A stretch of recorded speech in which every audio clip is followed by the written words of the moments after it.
मूलतः ज्योतिष शास्त्र कर्तव्य शास्त्र और व्यवहार शास्त्र है।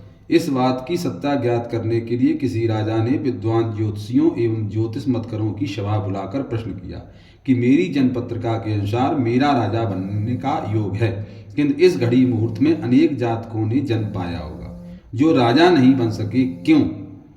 कारण क्या है? राजा के इस प्रश्न से सब निरुत्तर हो गए। सन्नाटे के बीच एक बुजुर्ग उठ खड़े हुए और बोले, महाराज की जय हो।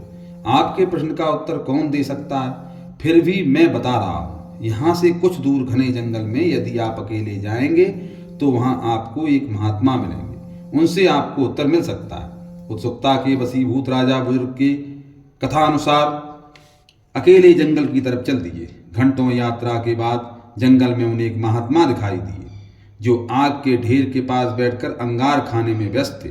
सहमे हुए राजा महात्मा के पास ज्यों ही पहुंचे, महात्मा ने डांटते हुए कहा, तुम्हारे प्रश्न का उत्तर देने के लिए मेरे पास समय नहीं है। मैं अपनी क्षुधा से मजबूर हूँ। यहाँ से आगे पहाड़ियों के बीच एक और महात्मा हैं, उनसे तुम्हें उत्तर मिल सकता है। राजा की जिज्ञासा और बढ़ गई। राजा पहाड़ियों की तरफ चल दिए।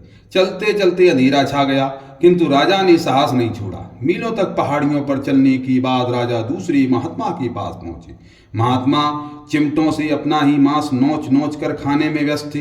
राजा को देखते ही दूसरे महात्मा ने भी डांटते हुए कहा, मैं भूख से बेचैन हूं।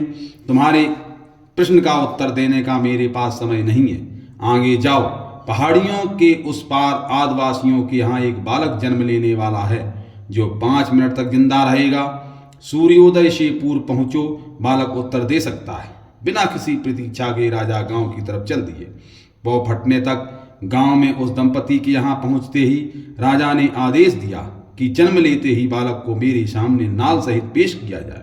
कुछ समय बाद बालक का जन्म हुआ और बालक को राजा के सामने लाया गया। राजा को देखते ही बालक ने हंसते हुए कहा, राजन, मेरे पास भी समय नहीं है, किंतु अपना उत्तर सुनो। तुम, मैं और दोनों महात्मा 7 जन्म पहले चारों भाई राजकुमार थे। शिकार खेलते खेलते हम जंगल में भटक गए।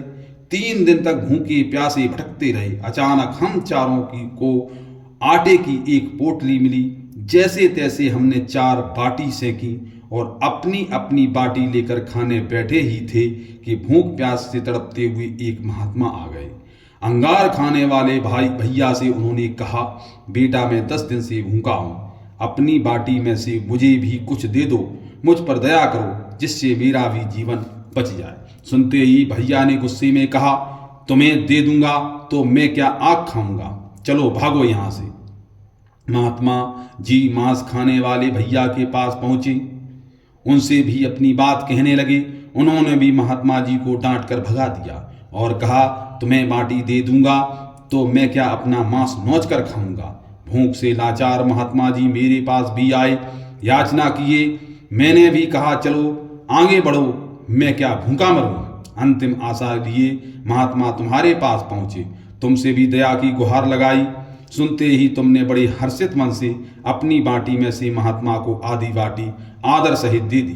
बाटी पाकर महात्मा जी जाने लगे और बोले, तुम्हारा भविष्य तुम्हारे कर्म और व्यवहार से फले।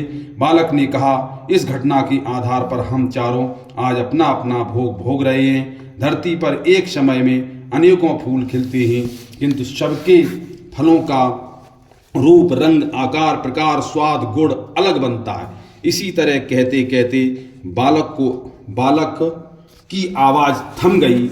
राजा ने अपने राजभवन की ओर प्रस्थान किया और मान लिया कि मूलतः ज्योतिष शास्त्र, कर्तव्य शास्त्र और व्यवहार शास्त्र है।